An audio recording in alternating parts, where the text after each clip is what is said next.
Walhamdulillahi rabbil alamin.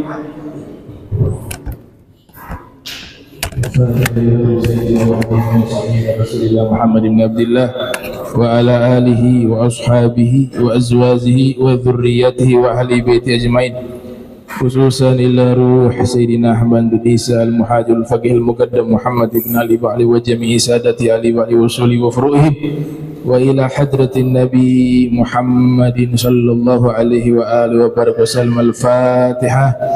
A'udzu billahi minasyaitonir rajim. Bismillahirrahmanirrahim. Alhamdulillahi rabbil alamin. Ar-Rahmanir Rahim. Maliki yaumiddin. Iyyaka na'budu wa iyyaka nasta'in. Ihdinas siratal mustaqim. Siratal ladzina an'amta 'alaihim ghairil maghdubi 'alaihim waladdallin. Amin. Assalamualaikum warahmatullahi wabarakatuh. Waalaikumsalam warahmatullahi wabarakatuh. Innal hamdalillah nahmaduhu hamdan yaliku bi jalalihi wa nasta'inuhu isti'anatan taliku bi kamalihi wa nastahdihi hidayata man aqarra bi 'azamatihi wa jalalihi. Thumma nusalli wa nusallim ala sayyidina Muhammadin wa alihi. Amma ba'du. Subhanak la ilma lana illa ma 'allamtana innaka antal alimul hakim. Rabbi shrah li sadri wa yassir li amri wahlul 'uqdatan min lisani yafqahu qawli wa saddid lisani wa hadi qalbi bihaqqi sayyidina Muhammadin sallallahu alaihi wa alihi wa barak wasallam. Ya man huwa fi 'uluwihi kain, ya man huwa fi fi'li hamid, ya man huwa fi majdihi matin.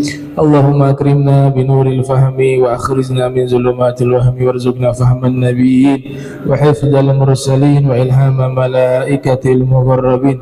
Rabbana zidna ilman wa fahma wa aqla ya akramul akramin bihaqqi sayyidina Muhammadin khatamin nabiyyin wa ala alihi wa sahbihi ajma'in. Amma ba'd. Qala musannifu rahimahullah wa radiyallahu ta'ala anhu wa ardah wa nafa'ana bihi wa bi'ulumihi wa amaddana bi asrarihi wa a'adana min barakatihi fid dharain. Radiyallahu ankum.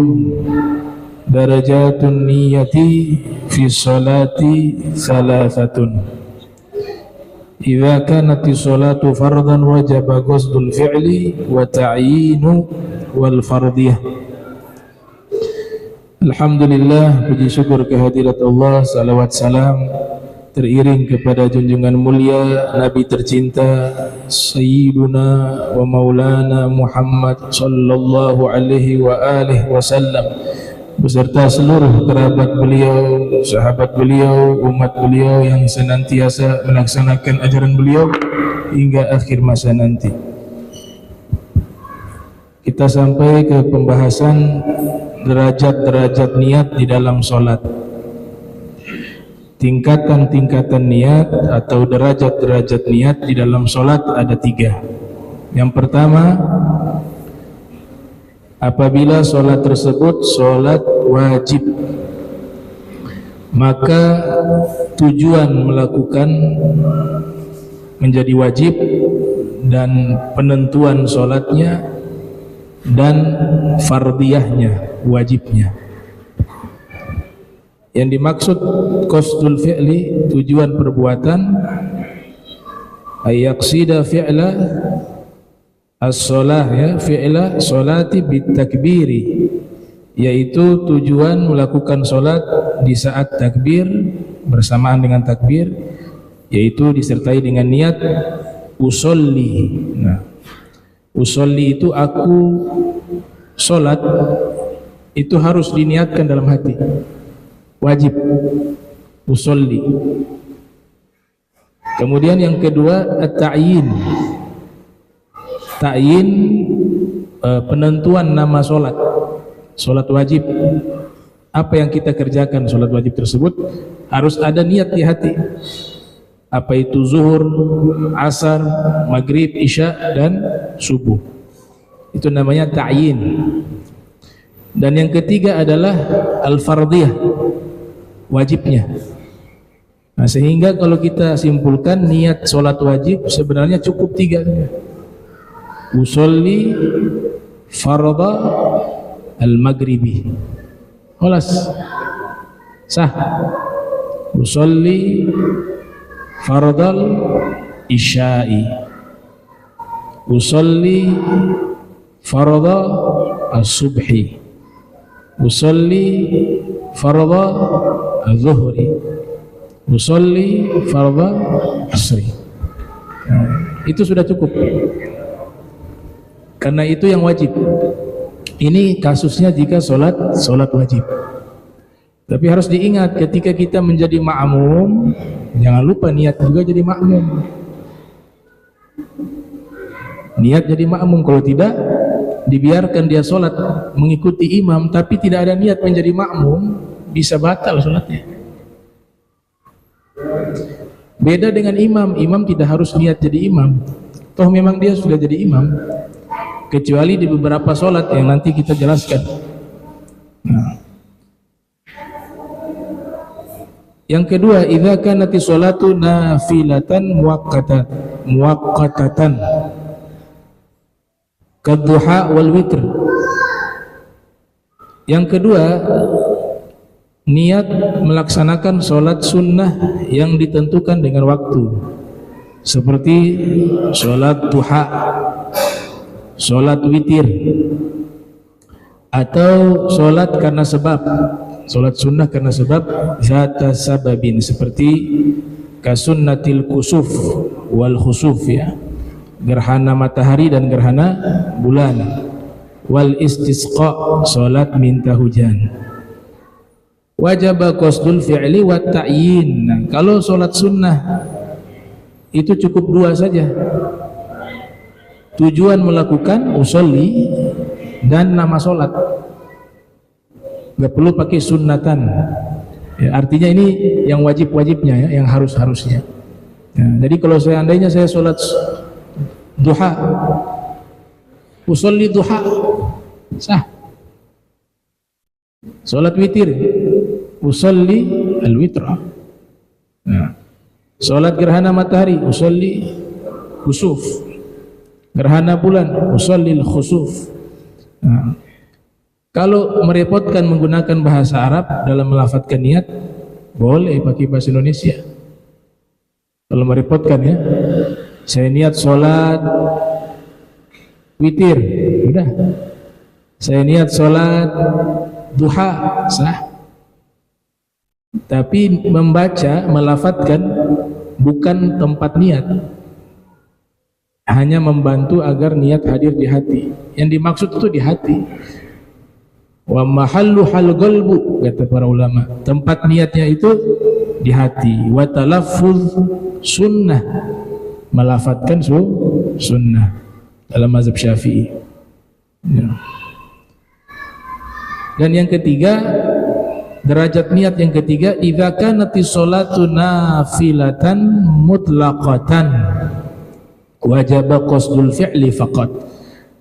Apabila sholat sunnahnya sunnah mutlak, ada jenis sholat sunnah namanya sunnah mutlak, artinya pengen sholat deh, saking rajin sholat, ya. Semua sholat sunnah yang punya waktu sudah dibabat habis. Dia sholat duha, sholat witir, tahajud, semua. Sampai dia sholat apa lagi, semua istikharah juga sudah, sholat hajat sudah, semua sholat dia sudah babat. Nah, pengen nambah sholat lagi deh, namanya sunnah mutlak, ya. Kalau sunnah mutlak niatnya hanya usolli, selesai, ya. Cuma kita belum pernah lakukan sunnah mutlak, ya. Yang sunnah-sunnah ini aja banyak tidak dilakukan, sholat duha, tahajud, ya. Ya, kita mengakui kelemahan kita, ya, gitu. Tapi di para ulama dulu, kalau kita membaca manaqib mereka, ada yang sholat 1000 rakaat. Al-Imam Ali Zainal Abidin bin Husain Al-Imam Ali bin Abi Thalib fi riwayah juga 1000 rakaat setiap harinya, sehari semalam. Itu yang dimaksud semua sholat sunnah dan wajib plus sunnah mutlak. Jumlahnya semuanya 1000 rakaat. Al-Imam Ahmad ratusan, 300, fi riwayah 600 rakaat. Kama qala sahibu Saffati Zubat, nah sebagaimana berkata pengarang kitab Saffati Zubat. Ini kitab Saffati Zubat, kitab yang berkah mazhab Syafi'i. Berkah sekali, semua pesantren yang aliran mazhab Syafi'i itu kenal dengan kitab Zubat, bahkan disuruh hafal ya 1000 bait. Nah, cuma perlu diketahui kitab Zubat ini sebenarnya kitab aslinya itu berupa kitab fikih ringkasan. Pengarang aslinya namanya Hibatullah ya, Al-Barizi. Hibatullah Al-Barizi. Beliau menulis kitab Az-Zubat fil Fiqih, tapi tidak sepopuler Nazom Zubat. Nanti pada abad 7 ya, masuk ke 8 meninggal ya, beliau wafat 844 Hijriah. Namanya Imam Ibnu Ruslan, ulama asli Palestina, mazhab Syafi'i. Kitab tadi Az-Zubat fil Fiqhi karangan Hibatullah Al-Barizi, beliau susun dengan nazom. Nazom itu biasa menggunakan nada untuk mudah menghafal seperti nyanyian. Makanya dinamakan apa? Nazom Zubat atau Nazom Saffati Zubat. Beliau ambilnya dari kitabnya Hibatullah Al-Barizi tadi. Ternyata kitab nazom inilah yang populer, sehingga kebanyakan dari kita menyangka bahwa karangan Zubat itu karangan Ibnu Ruslan, padahal beliau ngutip dari kitab aslinya Hibatullah Al-Barizi. Dan kitab Zubat fil Fiqhi yang karya asli Hibatullah Al-Barizi ini disyarahi oleh murid dari Syekh Zakaria Al-Ansari. Ya, ada yang mengatakan Sunan Gunung Jati ketika ke Mesir berguru kepada beliau. Sunan Gunung Jati, Syarif siapa? Hidayatullah. Waktu ke Mesir belajar kepada Syekh Zakaria Al-Ansari. Beliau menjadi guru besar mazhab Syafi'i di zamannya. Punya murid namanya Syekh Minshwari. Syekh Minshwari itu mensyarahi kitab Hibatullah tadi, judulnya Fathus Somad. Cuma yang Fathus Somad ini ada yang mengatakan hilang sehingga dia tidak sampai kepada kita. Tapi ringkasan beliau tulis juga namanya Khulasa Fathus Somad. Nah, itu dicetak. Nah, kitab Az-Zubat fil Fiqhi dinazomkan oleh Ibnu Ruslan tadi yang wafat tahun 844 Hijriah, ulama asli Palestina yang dihafal di pesantren-pesantren mazhab Syafi'i. Yang menarik, beliau sudah membuat nazam. Kitab nazam itu dijelaskan lagi oleh beliau, namanya An-Nazim, Syarhun Nazim. Nah, jadi beliau menazamkan, kemudian beliau menerangkan kembali kitab tersebut, disebut Syarhun Nazim. Kemudian ada imam, kitab ini memiliki syarah yang sangat banyak, lebih dari 20 syuruh. Ya, ulama-ulama menerangkan kembali kitab ini lebih dari 20 syuruh. Dan diantaranya ulama-ulama besar yang menerangkan kitab tersebut, Al-Imam Syihabuddin Ar-Romli. Ya, Syihabuddin Ar-Romli ini ayah dari Syamsuddin Ar-Romli. Jadi anak dengan ayah ulama besar. Nah, wafat tahun 957 Hijriah. Beliau menamakan kitabnya Fathur Rahman, syarah daripada Zubat. Putra beliau ulama besar, lebih hebat lagi putra beliau, Al-Imam Syamsuddin Ar-Romli namanya. Kalau ayah namanya Ahmad, kalau anaknya namanya Muhammad. Syamsuddin Muhammad bin Ahmad Ar-Romli, terkenal dalam mazhab Syafi'i. Kitabnya berkah, dipelajari hingga saat ini. Beliau kelahiran tahun 919 Hijriah, wafat 1004 Hijriah. Seumuran dan seangkatan dengan Syekh Abu Bakar bin Salim, Fakhrul Wujud. Syekh Abu Bakar bin Salim lahir tahun 919 Hijriah, bermukim di kota Inad di Hadramaut, wafat 992 Hijriah. Al-Imam Romli, Syamsuddin Ar-Romli, Al-Ibn, anak, itu lahir sama 919, jadi satu umur, satu zaman, cuma beda daerah saja, beda kota, beda negara. Yang satunya di Yaman, Syekh Abu Bakar bin Salim, beliau di Mesir. Nah, beliau mengambil beberapa keterangan dari kitab ayah beliau, Fathur Rahman, terkait mensyarahi kitab Zubat. Tapi beliau sempurnakan lagi, judulnya Ghayatul Bayan, ya, Syarh Zubat. Ghayatul Bayan, Syarh Zubat. Tidak ketinggalan ulama-ulama yang ada di wilayah Yaman, khususnya di kota Zabid. Muncul tokoh-tokoh ulama juga ikut mensyarahi kitab tersebut. Ada namanya Syekh Muhammad bin Ali Al-Hubayshi, menulis kitab Syarah Zubat berjudul Fathus Somad. Kemudian ada juga ulama Yaman namanya Ibnu Ziyad Al-Waddah, menulis kitab berjudul mohon maaf yang tadi Fathul Mannan, ya, Fathul Mannan karya Syekh Muhammad bin Ali Al-Hubayshi.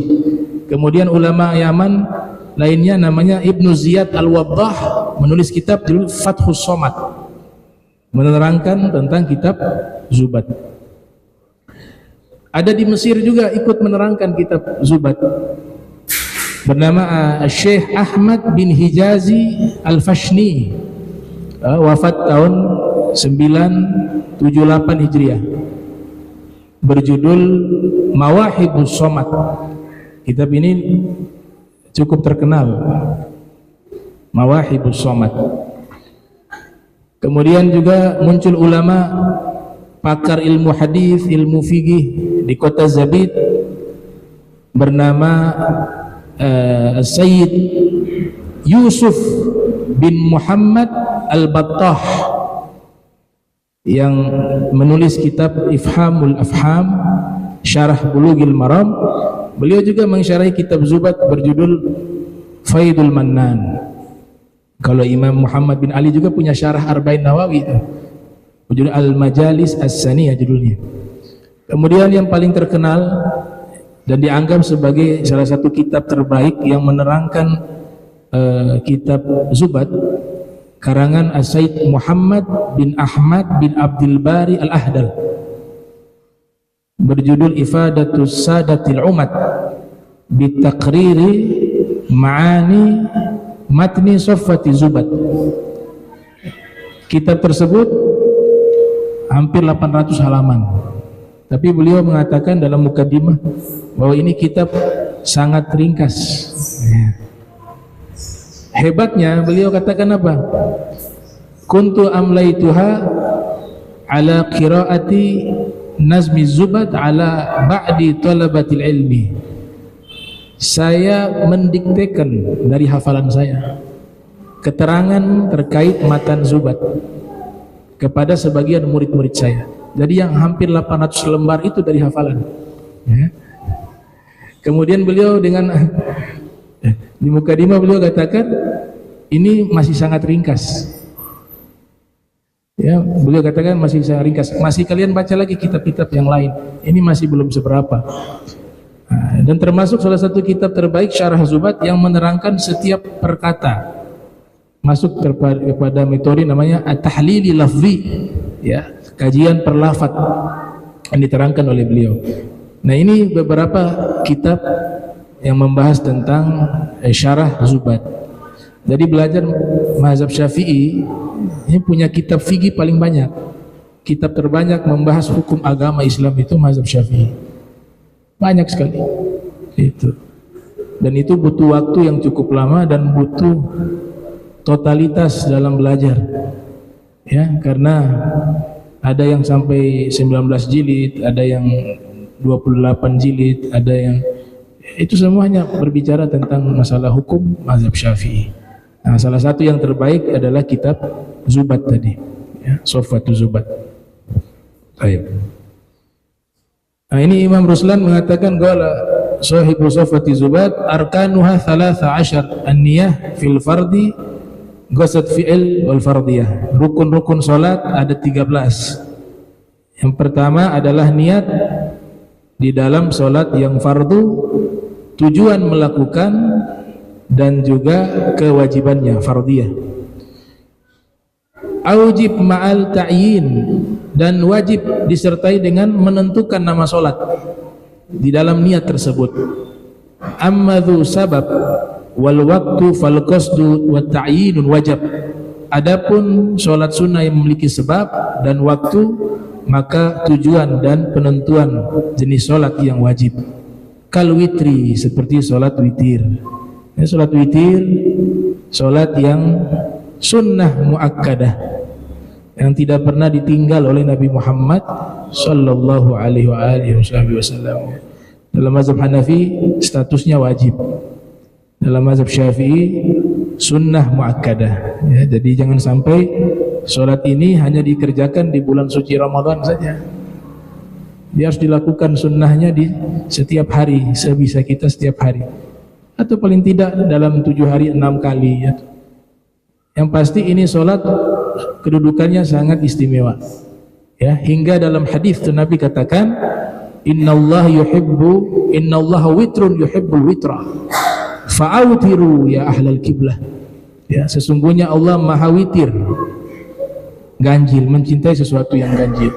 Maka salat witirlah kalian wahai orang Islam, ahlal kiblah, ya, pemilik kiblat. Ada 2 cara yang diajarkan. Cara pertama, ba'da salat Isya sudah bisa kita kerjakan salat witir.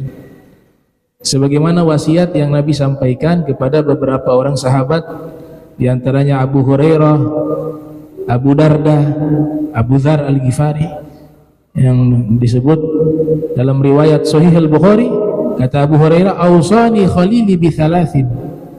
Kekasihku Nabi Muhammad sallallahu alaihi wasallam memberikan wasiat kepadaku 3 hal. Yang pertama, As-siyam thalathati ayyam 'inda kulli syahr. Puasa 3 hari di setiap bulannya.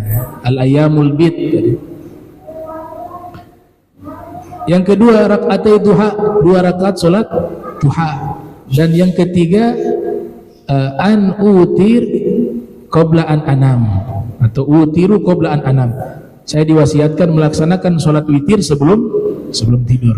Jadi bisa sebelum tidur kita salat witir ba'da Isya. Ada cara yang terbaik, akhir malam setelah tahajud ditutup dengan salat witir.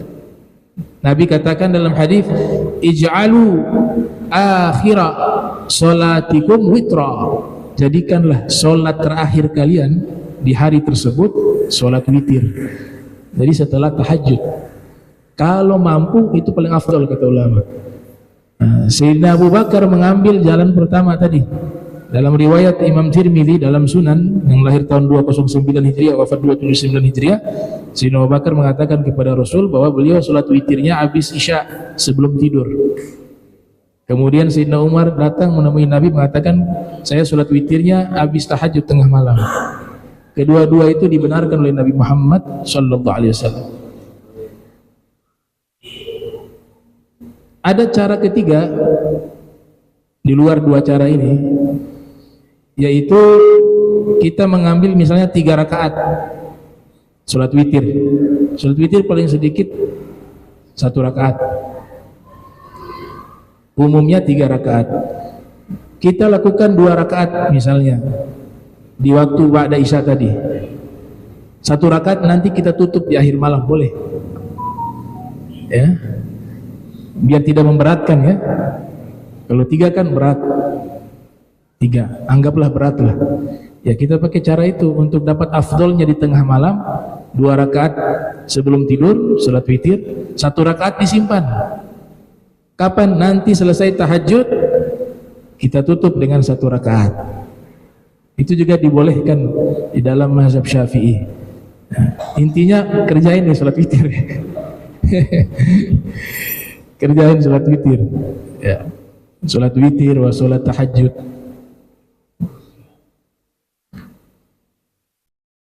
Kemudian dikatakan di sini amma mutlak min nafliha, adapun salat mutlak dari sunnahnya fa fihi takfi niyah li fi'liha, cukup dengan niat usolli saja selesai salat mutlak. Masail fin niyah, ada beberapa masalah di dalam niat dalam salat. La tajibu niyatul fardiyah ala subi' inda ramli illa idza ta'ayyanat alaihi salatul janazah li isqatil fardi khilafan li Ibnu Hajar fatajibu indahu mutlaqa. Niat wajib bagi anak kecil yang sholat. Nah ini anak ini belum kena beban wajib sholat ya. Karena wajib sholat itu ketika sudah balik. Tapi perintah yang Nabi sampaikan kepada orang tua, sudah harus melatih anak itu sholat di usia 7 tahun. Berarti 6 tahun itu sudah pembekalan ilmu, sudah mulai kenalkan cara sholat. Karena 7 tahunnya praktek. Dalam kitab Muqaddimah Hadramiyah, Syekh Bafadal ya, mengatakan hukumnya yajibu alal walid au al wali ayyamura waladahu bisolah. Wajib hukumnya bagi orang tua atau wali sang anak memerintahkan anaknya sholat di usia 7 tahun. Jadi kalau anaknya yang 7 tahun mengerjakan sholat itu tidak wajib, tapi orang tua menyuruhnya wajib. Jadi kalau ada anak 7 tahun kemudian orang tua tidak memerintahkan anak itu untuk sholat, maka bisa kena hukum meninggalkan kewajiban. Ya, karena hadis sangat jelas, Nabi katakan, muru auladakum bisolati wahum abna'u sab'a wadribuhum 'alaiha wa hum abna'u asyar wa farriquhum baina madaji'ihim atau kama qala an-nabiy sallallahu alaihi wa alihi wasallam. Perintahkanlah anak-anak kalian salat di usia 7 tahun dan berikanlah sanksi kepada mereka ketika meninggalkan salat di usia 10 tahun. Di 10 tahun ditinggalkan sudah ada harus hukuman. Makanya dalam satu hadis dikatakan alliku sauta, menggantung kayu kecil, fa innahu adabun lahum atau kama qala ya, itu sebagai adab untuk keluarga, untuk mereka. Itu untuk ditakut-takuti, kalau melanggar ada sanksi gitu. Kata Nabi, usia 10 tahun maka sudah boleh kita berikan sanksi kepada mereka. Wadribuhum 'alaihim. Kata ulama, memukul dengan tidak menyakitkan. Mereka isyaratkan pakai siwak. Kalau tidak sholat dipukul pakai siwak, pakai kain, sehingga sang anak itu faham bahwa perkara sholat adalah perkara yang sangat penting, perkara yang tidak boleh ditinggalkan. Kalau sudah dari kecil dididik demikian, insya Allah ketika sudah waktu berjalan, sudah dewasa, sangat mudah dia bisa mengerjakan sholat. Karena kalau tanpa didikan itu sholat menjadi berat. Al-Quran sudah menceritakan itu. Wa'amur ahlaka bis-sholati wastabir 'alaiha. Perintahkanlah keluarga kalian sholat dan bersabarlah. Dalam ayat yang lain, sholat itu thaqil, berat, illa 'alal khashi'in, kecuali orang-orang yang khusyuk. Nah, ini pendidikan.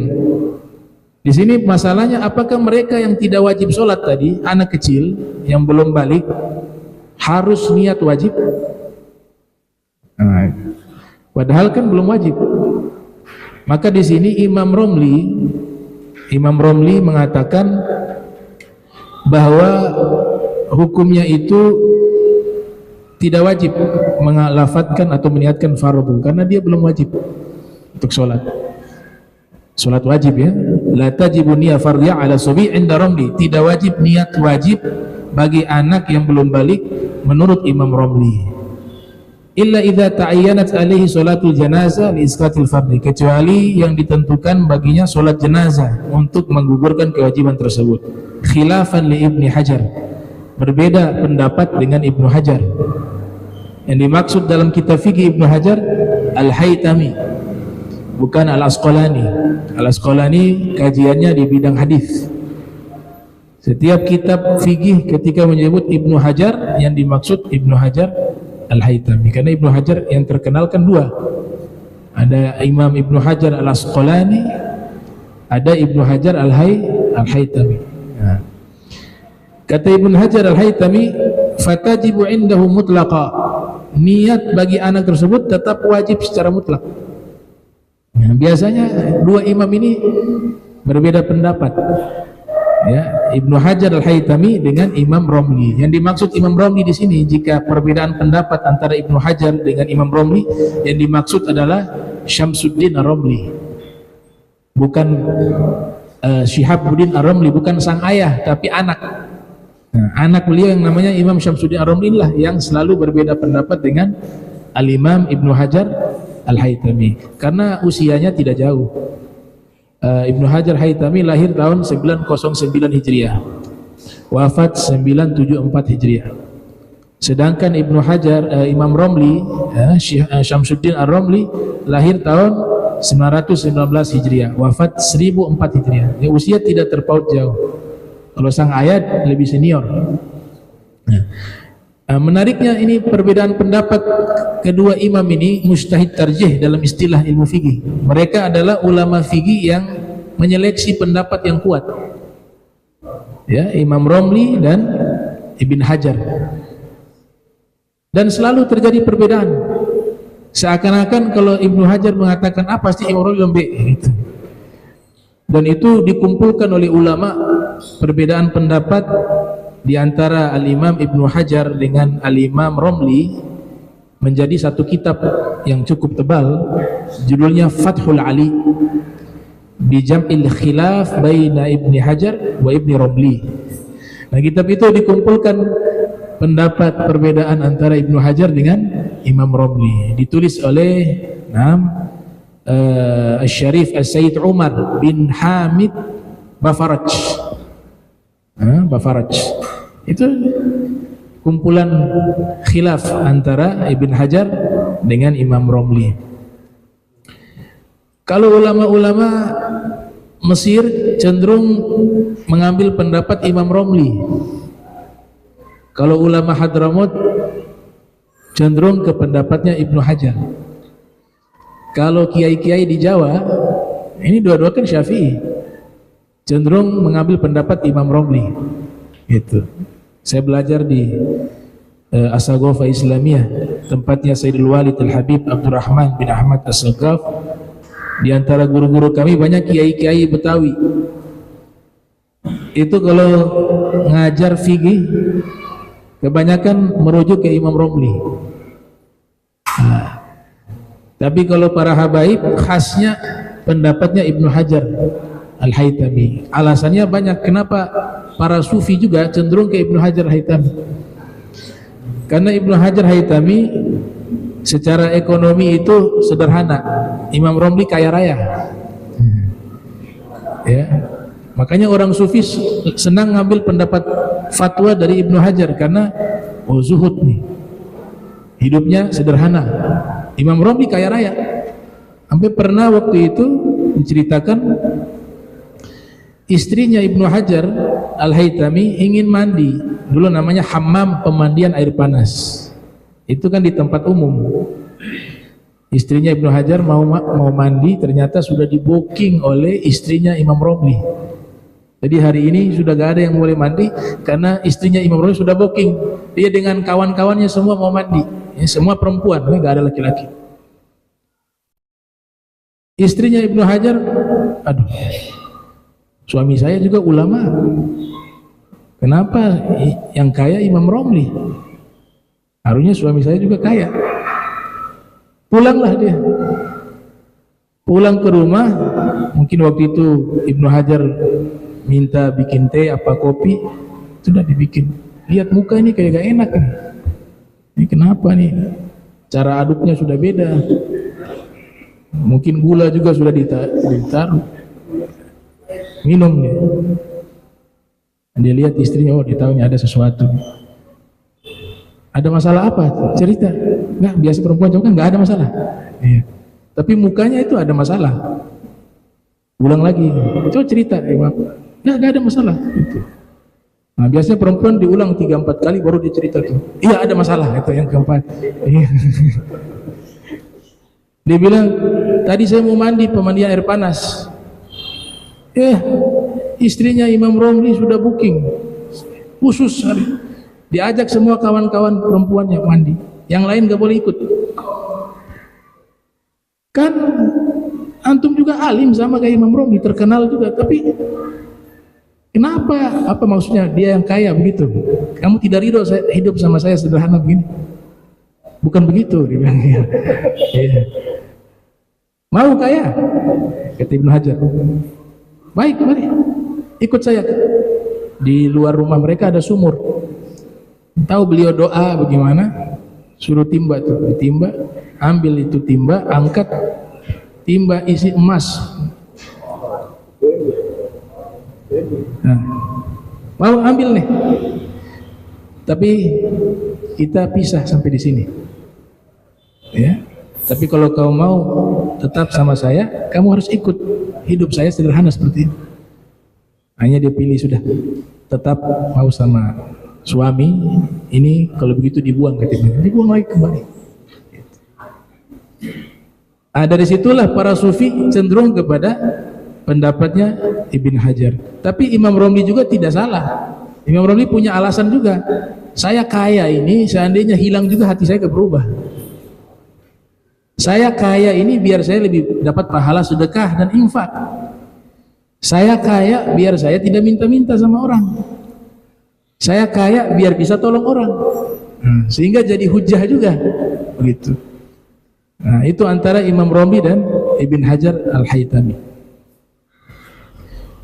Sama seperti kisahnya Abu Hasan Sazili dalam kitab Risalatul Mu'awanah. Ada satu orang datang ingin belajar ilmu kimia kepada Imam Abu Hasan Sazili. Tujuan belajar ilmu kimia untuk bisa tahu mana emas, kan? Kelola emas. Ya, tujuan duniawi untuk bisa kaya dengan emas. Datang kepada Imam Abu Hasan Sazili, minta Imam Abu Hasan Sazili mengajarkan ilmu kimia. Kata Al-Imam Abu Hasan, boleh saya nanti ajarkan engkau ilmu kimia, tapi syaratnya satu, kamu tinggal bersama saya 1 tahun. Kemudian syaratnya setiap kali kamu batal wudu, kamu wudu kembali dalam keadaan selalu suci. Dan setiap kali wudu sholat 2 rakaat. Bisa syarat ini diterima? Kata pemuda itu, siap. Yang penting saya diajarkan ilmu kimia. Karena Imam Abu Hasan Sazili terkenal sebagai seorang sufi yang juga ahli ilmu kimia. Akhirnya dia tinggal 1 tahun bersama Imam Abu Hasan. Dia jaga wudunya, batal wudu, sholat 2 rakaat, sampai tiba masanya 1 tahun. Kata Imam Abu Hasan, coba kamu timba air di sumur itu. Dia ke sana, dia timba itu, dia angkat itu timba di sumur, isinya emas. Dia lihat emas itu, dia buang. Dia balik ketemu sang guru, dia katakan, wahai Imam, tadi saya timba di sumur, itu isinya emas 1 timba itu. Tapi entah mengapa sudah gak ada hati saya ke situ. Saya sudah senang dengan begini, ya, ibadah. Hati saya sudah luntur terhadap dunia. Kata Imam Abu Hasan, qad sirta al-an kimia. Ya. Sekarang kamu sudah dapat seluruh ilmu kimia. Ya. Sini dibaiat oleh Imam Abu Hasan Sazili, diangkat menjadi wali min auliyaillah. wa nasabahu da'iyan illallah, kemudian berubah profesi, yang tadinya niat jadi tukang emas sekarang jadi seorang ulama, seorang dai fisabilillah, dan diangkat menjadi wali min auliyaillah. Itu. Nah, dari kisah ini bukan berarti dilarang orang sukses. Nah, salah paham, banyak juga aulia yang kaya raya, banyak. Al-Habib Abu Bakar bin Abdullah Al-Adani, putra dari Habib Abdullah Al-Idrus, itu kaya raya itu, sampai saking kayanya punya kendaraan, zaman itu kendaraan mewah kan, kudanya kalau jalan tidak menginjak tanah, ada karpet merah. Kemudian setiap tamu yang datang, pelayannya survei dulu, tamu itu suka makan apa. Satu kali ada satu tamu datang, disurvei oleh pelayannya, suka makan apa? Hati kambing. Udah, disuruh potong kambing berapa ekor, khusus ambil hatinya untuk tamu itu, potong. Bahkan dikatakan setiap dia melangkah hitung 1 ekor kambing, dan nanti ambil bagian hati kambing itu untuk dihidangkan kepada tamu kita. Nginap di situ, kamar tamunya ada semua. Tiba waktu makan, duduk bersama Habib Abu Bakar. Sang tamu lihat, semua hati kambing. Dalam hatinya terlintas, ini mubazir ini. Ya, saya juga nggak mungkin makan habis semua. Dikasyaf sama Habib Abu Bakar. Untuk menjamu tamu gak ada yang mubazir. Yang namanya menjamu tamu tidak ada yang mubazir, makanya dilebih-lebihkan, gak ada masalah. Perintah Nabi Muhammad sallallahu alaihi wasallam, man kana yu'minu billahi wal yawmil akhir falyukrim dhaifah. Siapa yang beriman kepada Allah dan hari kiamat, hendaklah dia memuliakan tamu. Tamu salah satu ayam, wa ma fauqaha sadaqah, atau kama qala Nabi sallallahu alaihi wasallam. Ad-diyafah salah satu ayam, menjamu tamu yang jauh datang nginap di rumah kita 3 hari. Lebih daripada itu sedekah. Kalau sampai 3 tahun, ya tahu diri.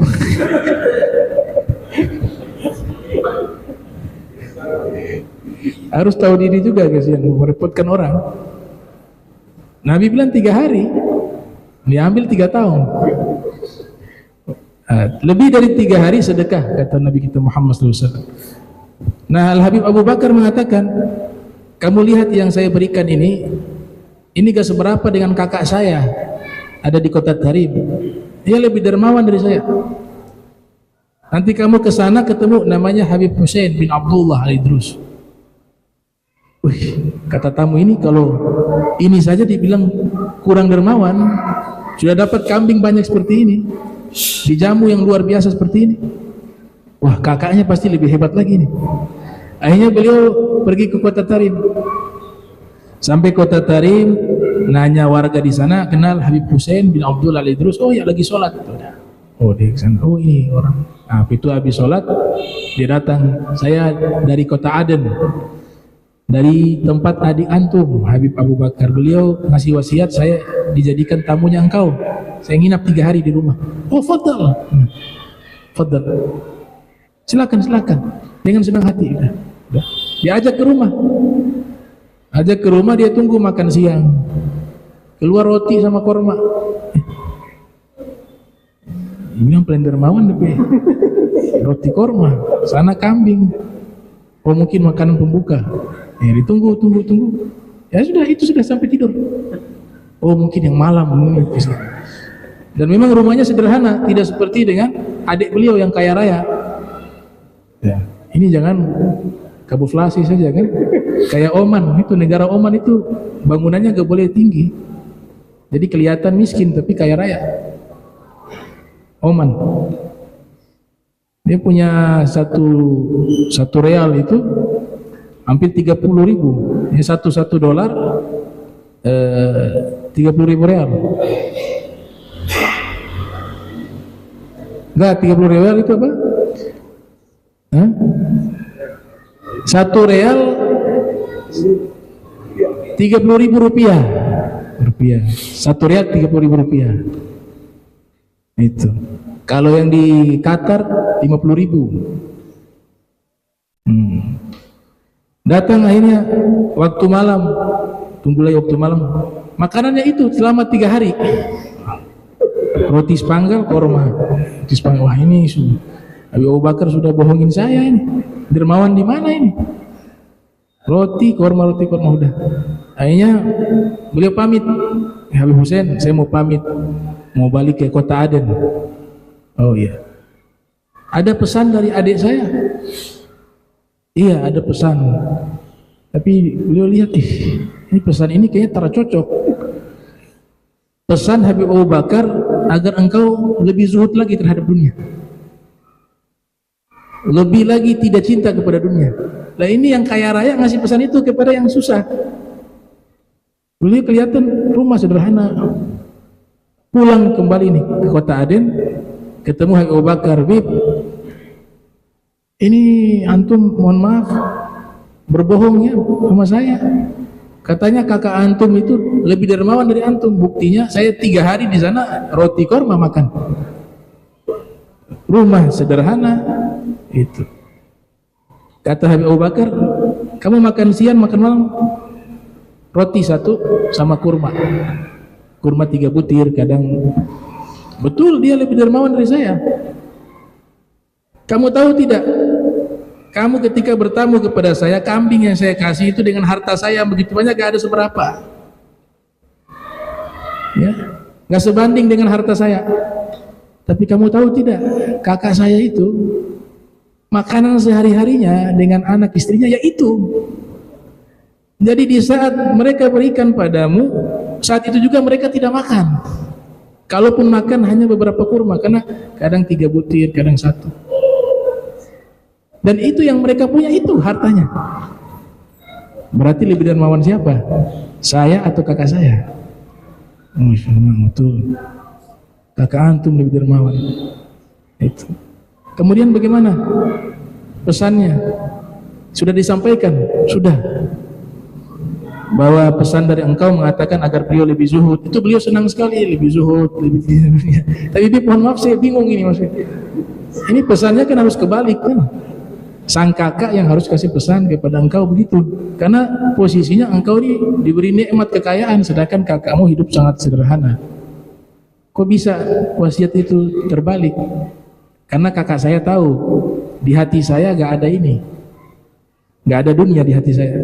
Sekalipun Allah angkat saya menjadi miskin, gak ada berubah ibadah saya, iman saya, syukur saya gak berubah sama sekali. Cuma memang Allah kasih kepada saya ini rezeki untuk saya salurkan ke tempat-tempat yang baik. Nah itu bagaimana ulama ya bersikap terhadap nikmat kaya. Jadi bukan masalah kayanya itu orang zuhud dan tidak zuhud, enggak. Bukan masalah kaya. Ada orang miskin hubbud dunya. Setiap bangun pagi gak sholat subuh mikirnya uang. Hidup susah kemudian zuhud, enggak, bukan, keadaan memang susah, bukan zuhud. Zuhud standarnya bukan di susah atau kaya, tapi bagaimana hati seorang hamba itu dia menjadikan Tuhannya siapa. Kalau Tuhannya dunia, jabatan, harta, berarti dia orang yang tidak zuhud terhadap dunia. Tapi di hatinya tetap ada Allah, walaupun dia memiliki kekayaan, dia orang zuhud. Ciri-cirinya orang zuhud yang kaya raya, dermawan, karim, itu. Nah, Sayyidina Ali bin Abi Thalib memberikan standar yang sangat tinggi. Standarnya adalah, pernah ditanya orang yang cinta dunia dengan orang yang tidak cinta dunia, tanda-tandanya seperti apa? Kata Sayyidina Ali, nanti sebentar ada tamu datang, nanti saya terangkan. Tamu datang bawa hadiah, ngasih ke Sayyidina Ali bin Abi Thalib, diterima oleh Sayyidina Ali. Insyaallah, terima kasih. Senang orang dapat hadiah, semuanya senang. Imam Ali senang terima hadiah. Yang kasih hadiah kemudian pergi. Sayyidina Ali berikan kembali hadiah itu kepada orang yang bertanya, ini saya kasih hadiah ini kepada.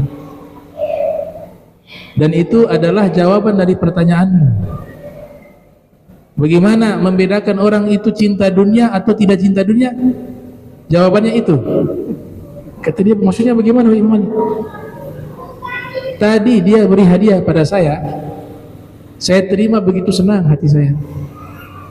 Dan di saat saya berikan kepadamu hadiah itu, hati saya juga senang sama seperti saya menerima hadiah. Kalau sudah seperti itu, berarti dia orang yang tidak cinta dunia. Tapi kalau dia lebih senang terima hadiahnya, tapi ketika memberi dia tidak senang, berarti dia adalah orang yang cinta terhadap dunia. Allahumma jam'ana hadha jam'an marhuma wa tafarraqna tafarraqan ma'suma wa la taj'al minna wa la minna syakil mahruma subhanaka bihamdika asyhadu an astaghfiruka wa atubu ilaik wa sallallahu ala sayyidina Muhammadin wa ala alihi wa sahbihi wa barik wasallam wa la minkum wassalamu alaikum warahmatullahi wabarakatuh.